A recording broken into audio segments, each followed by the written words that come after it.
Hello అందరికీ ఎలా ఉన్నారు? ఈరోజు వచ్చేసి బ్యాక్ డ్రాపు బోట్ నెక్కి పైపింగ్ ఎలా వేయాలో చూపిస్తానండి. అలాగే డోరీస్ కూడా ఎలా స్టిచ్ చేసుకుని పెట్టాలో చూపిస్తాను. ఇన్విజిబుల్గా డోరీసు, invisible piping, back boat neck with drop ఈ రెండింటికి పైపింగ్ ఎలా వేసుకొని స్టిచ్ చేయాలో చూపిస్తాను. ఫస్ట్ అయితే మనం పైపింగ్ అనేది ప్రిపేర్ చేసుకోవాలండి. ఇదిగోండి పైపింగ్ ఎలా ప్రిపేర్ చేసుకోవాలో మీకు తెలుసు కదా ఆల్రెడీ. మనం ఏ క్లాత్తో అయితే పైపింగ్ వేసుకోవాలనుకుంటున్నామో ఆ క్లాత్ని అయితే తీసుకుని ఇలా ఒక 1 ఇంచ్ అయితే క్లాత్ని తీసుకుని మధ్యలో పైపింగ్ పెట్టుకోండి. పైపింగ్ పెట్టుకుని పైపింగ్ పక్కనే కుట్టుపడేటట్టు కుట్టుకోండి. ఒక 1/4 ఇంచ్ అంత క్లాత్ ఉంచుకుని మిగతా క్లాత్ అంతా కట్ చేసుకోండి. కుట్టుకున్న తర్వాత అలాగ పైపింగ్ ప్రిపేర్ చేసుకుని పక్కన పెట్టుకోండి. పక్కన పెట్టుకున్న తర్వాత డోరీస్ అనేవి ప్రిపేర్ చేసుకోండి ఫస్టే. ఎందుకంటే డోరీస్ కూడా మనం ఇన్విజిబుల్గా అంటే డోరీస్ కూడా థ్రెడ్ లోపలికి వెళ్ళిపోయేటట్టు వేసుకోవాలనుకుంటున్నాం కాబట్టి ముందే ప్రిపేర్ చేసుకోవాలి. లేదు పైకి వేసుకోవాలంటే మాత్రం మనం చివర్లో అయినా పెట్టుకోవచ్చు, కానీ డోరీస్ కూడా ఇన్విజిబుల్గానే వేస్తున్నానండి. అందుకని చెప్పి డోరీస్ కూడా ఇప్పుడే ప్రిపేర్ చేసి చూపిస్తాను చూడండి. ఇలాగా మెయిన్ ఫ్యాబ్రిక్ ఉండేది కదా మన దగ్గర, దాంట్లో ఇలా క్రాస్ పీసెస్ తీసుకోండి. నాకైతే కొంచెం క్లాత్ ఎక్కువే ఉందండి, అందుకని చెప్పి ఇలా క్రాస్ పీసులు 2 సరిపోయినాయి. ఇలా ఒక 1 ఇంచ్ అంత విడుతుతో తీసుకోండి క్రాస్ పీసెస్ని, సరిపోద్ది. ఒక 1 ఇంచ్ అంత విడితే తీసుకోండి, సరిపోద్ది, ఎక్కువ అవసరం లేదు. తీసుకున్న తర్వాత ఇలా ఎడ్జెస్ అనేవి కట్ చేసుకుని క్రాస్గా ఇలా స్టిచ్ ఒక కుట్టు అయితే కుట్టుకోండి. రఫ్ లాగండి స్టార్టింగ్ ఎండింగ్లో.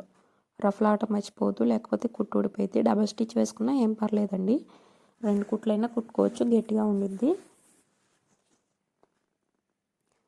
కుట్టుకున్న తర్వాత ఇలాగ ఒక ఫోల్డ్ అయితే వేసేసి కుట్టేయండి నీట్గా. ఒక ఫోల్డ్ వేసి స్టార్టింగ్లో కొంచెం వెడల్పు కుట్టి తర్వాత సన్నగా కుట్టుకోండి. సన్నగా అంటే మరీ సన్న కాదు, థ్రెడ్ తిరిగినంత సన్నగా కుట్టద్దండి, థ్రెడ్ తిరిగేదట్టే కుట్టుకోండి. ఒక 1/2 ఇంచ్ అంత గ్యాప్తో కుట్టుకోండి, సరిపోయిద్ది. ఒక 1/2 ఇంచ్ 2 గీతలు ఉండిద్ది కదా మన టేప్లో, 2 గీతలు ఎంత దూరం అయితే ఉండిద్దో అంత దూరం కుట్టుకుంటే సరిపోయిద్ది. ఇలాగ మనం ప్రిపేర్ చేసుకున్న దాన్ని క్లాత్ని మొత్తం డోరీస్కి ఎంత క్లాత్ అయితే తీసుకున్నామో అంత క్లాత్ని ఇలాగా మోరికి నీట్గా కుట్టుకుంటూ వెళ్ళిపోండి. ఇలాగా చూసారా, ఇలా నీట్గా మొత్తం క్లాత్ అంతా కుట్టేసుకున్న తర్వాత ఇదిగోండి ఒక 1/2 ఇంచ్ అంత క్లాత్ ఉంచుకొని మిగతా ఎక్స్ట్రా క్లాత్ అంతా కట్ చేసేయండి. ఎక్కువ ఉంచొద్దండి, ఒక 1/2 ఇంచ్ ఉంచండి, సరిపోయిద్ది. ఒక 1/2 ఇంచ్ 1/2 ఇంచ్ అంత ఉంచితే సరిపోయిద్ది క్లాత్, ఎక్కువ ఉంచాల్సిన అవసరం లేదు. ఇంకా ఇలాగ నీట్గా కట్ చేసుకుంటూ వెళ్ళిపోండి. చూసారా, ఇలా మొత్తం కట్ చేసిన తర్వాత లూప్ టర్నర్ ఉండేది కదండి, దాంట్లో ఎలా తిప్పేయాలో చూపిస్తాను. మన లూప్ టర్నర్ ఉండేది కదా మన దగ్గర, ఆ లూప్ టర్నర్ అయితే తీసుకోండి. తీసుకుని ఆ లూప్ టర్నర్లోకి క్లాత్ అనేది ఎక్కించండి. ఇదిగోండి ఇలాగ లూప్ టర్నర్లోకి క్లాత్ని అయితే మొత్తం ఎక్కించేసేయండి. ఇలా లూప్ టర్నర్లో క్లాత్ని ఎక్కించిన తర్వాత కొంచెం క్లాత్ అయితే పట్టివ్వండి హుక్కి.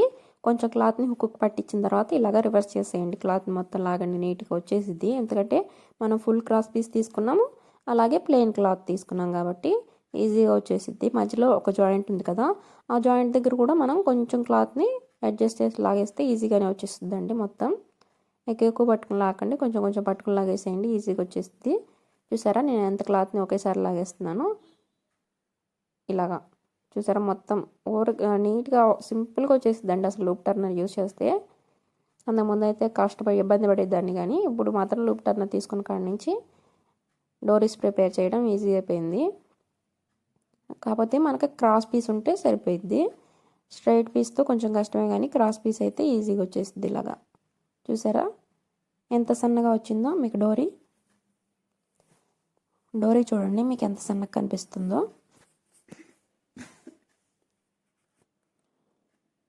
ఇదిగోండి డోరీ మొత్తం ఇలా ప్రిపేర్ చేసుకున్నాను. దీన్ని హాఫ్కి ఇలా కట్ చేసుకుని పెట్టుకోండి. ఇలాగ చివరిని కూడా మీకు ఎంత లెంత్ కావాలో డోరీ అంత లెంత్ చూసుకుని కట్ చేసుకోండి. ఇలా కట్ చేసుకున్న తర్వాత ఇప్పుడు వచ్చేసి పైపింగ్ వేయడం చూపిస్తాను చూడండి. ఇదిగోండి బ్యాక్ బోట్ నెక్ కదా, ఇదిగోండి ఇక్కడ స్టార్టింగ్ నుంచి స్టార్ట్ చేయండి.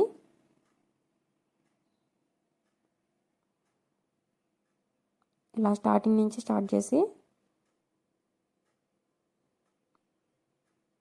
చూసారా ఇలాగా నేను ఎలా కుడుతున్నాను కనిపిస్తుంది కదా మీకు. పైపింగ్ పక్కనే పడుతుందండి కుట్టు వచ్చేసేసి. ఇదిగోండి మిడిల్ డ్రాప్ ఉంది కదా, డ్రాప్ని కట్ చేయండి మధ్యలో. నేను ఇక్కడికి వచ్చినాక చూసుకోలేదు, అయినా మీరు ఎప్పుడైనా కట్ చేయొచ్చు. ఇదిగోండి డ్రాప్ని ఇలాగా కట్ చేసేసేయండి మిడిల్లో.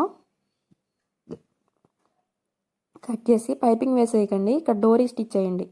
డోరీ కింద పైపింగ్ కింద డోరీ ఉండిద్ది. ఎందుకంటే ఫస్ట్ అయితే ఇదిగోండి ఇలా డోరీ పెట్టండి. డోరీ పెట్టిన తర్వాత డోరీ పైన ఇలా పైపింగ్ పెట్టండి. చూసారా, ఇలా నేను చూపిస్తున్నాను మీకు. ఇలాగా డోరీ కింద ఇలా పైపింగ్ పెట్టుకోండి. డోరీ కింద ఇలా పైపింగ్ పెట్టుకుని మళ్ళీ పైపింగ్ పక్కనే కుట్టుబడేటట్టు నీట్గా కుట్టుకుంటూ వెళ్ళండి. చూసారా, పైపింగ్ పక్కనే పడుతుంది కుట్టు. ఇలాగ పైపింగ్ పక్కనే కుట్టుబడేటట్టు నీట్గా కుట్టుకుంటూ వెళ్ళండి. ఆ డోరీ ఎలా పెట్టుకోవాలనే దానికి నేను కొంచెం జూమ్ చేసి చూపించానండి, దగ్గరగా పెట్టి. మళ్ళీ కొంచెం దూరం పెట్టేసేసాను. ఇలాగ నీట్గా రౌండ్ తిరిగేటట్టు మొత్తం క్లాత్ అంతా పైపింగ్ని ఇలా వేసుకోండి. మళ్ళీ ఈ చివరికి వచ్చేటట్టు ఈ చివరికి కూడా అంతేనండి. ఇక్కడ వచ్చేసి పైపింగ్కి ఒక చిన్న టక్ అయితే పెట్టండి. అటు సైడ్ కూడా టక్కే పెట్టాను నేను, మీరు గమనించారు లేదో. ఇదిగోండి పైపింగ్కి చిన్న టక్ అంటే కొంచెం క్లాత్ అనేది కట్ చేయటం అండి, పైపింగ్ క్లాత్ని. ఇదిగోండి పైపింగ్ కింద డోరీ పెట్టాను, గమనించారా మీరు. పైపింగ్ కింద వచ్చేసి డోరీ పెట్టారండి. ఇలా పైపింగ్ కింద డోరీ పెట్టుకోండి. పైపింగ్ కింద డోరీ పెట్టుకుని మళ్ళీ ఇలాగా పైపింగ్ అనేది జాయిన్ చేసేయండి. చూసారా, ఇలాగ నీట్గా జాయిన్ చేసి ఎక్స్ట్రా క్లాత్ ఉండేది పైపింగ్ క్లాత్, దాన్ని కట్ చేసేయండి. ఇప్పుడు వచ్చేసి దీన్ని మెయిన్ ఫ్యాబ్రిక్కి జాయిన్ చేస్తాము. మెయిన్ ఫ్యాబ్రిక్కి జాయిన్ చేసేటప్పుడు మీరు మెయిన్ ఫ్యాబ్రిక్ మీద ఈ క్లాత్ అనేది పెట్టిన తర్వాత అక్కడక్కడ పిన్స్ పెట్టుకోవాలండి, లేకపోతే మీకు జారిపోయిద్ది. పక్కకి వెళ్ళేటట్టు కుట్టేస్తారు, నీట్గా కుట్టడం రాదు. బిగినర్స్ అయితే మాత్రం ఖచ్చితంగా అక్కడక్కడ పిన్స్ అనేవి పెట్టుకోండి. ఎంత స్టిచ్ చేసే వాళ్ళైనా సరే పిన్స్ అనేవి పెట్టుకుంటారండి. మాకు రావట్లేదని చెప్పి పిన్స్ పెట్టుకుంటున్నాము అనుకునే వాళ్ళు తప్పండి. ఎంత బిగినర్స్ అయినా, ఎంత టాలెంట్ ఉన్న వాళ్ళైనా సరే పిన్స్ పెట్టుకుంటారు జారిపోయే క్లాతులకి. ఇదిగోండి ఇలాగా పిన్స్ అనేవి పెట్టుకోండి. మీరు అడ్జస్ట్ చేసుకుని ఇలాగ పెట్టుకున్నప్పుడు అక్కడ పిన్స్ అనేవి పెట్టుకోండి.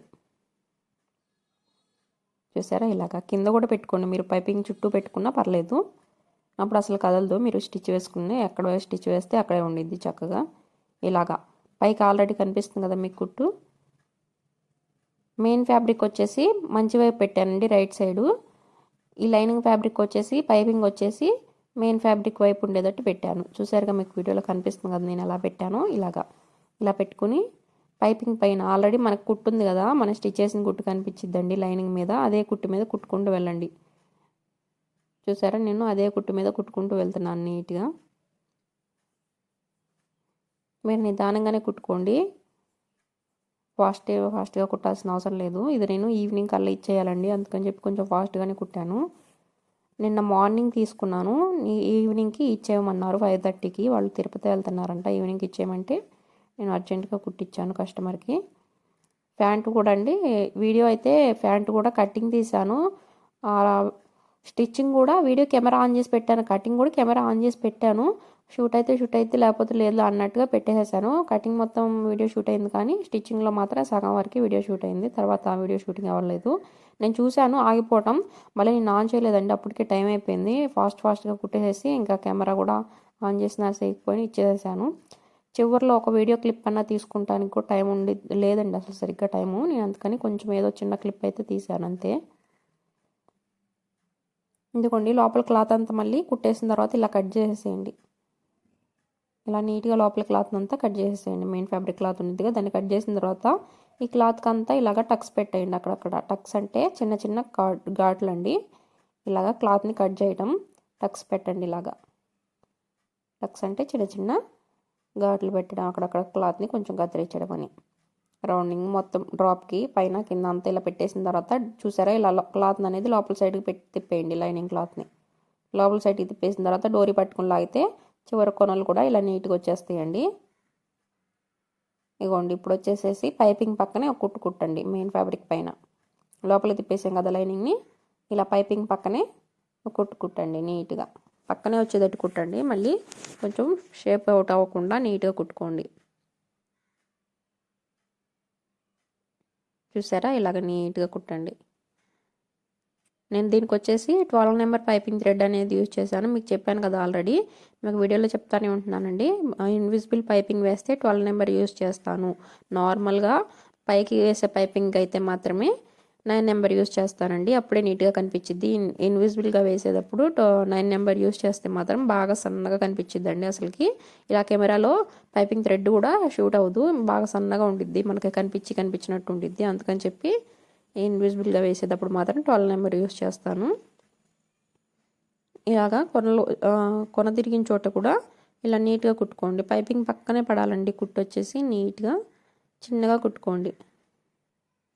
ఇదిగోండి, తర్వాత చూసారా అయిపోయిందండి. ఇంకా ఇలా డోరీస్ అనేవి ట్యాగ్ చేసేయండి, కట్టేయండి.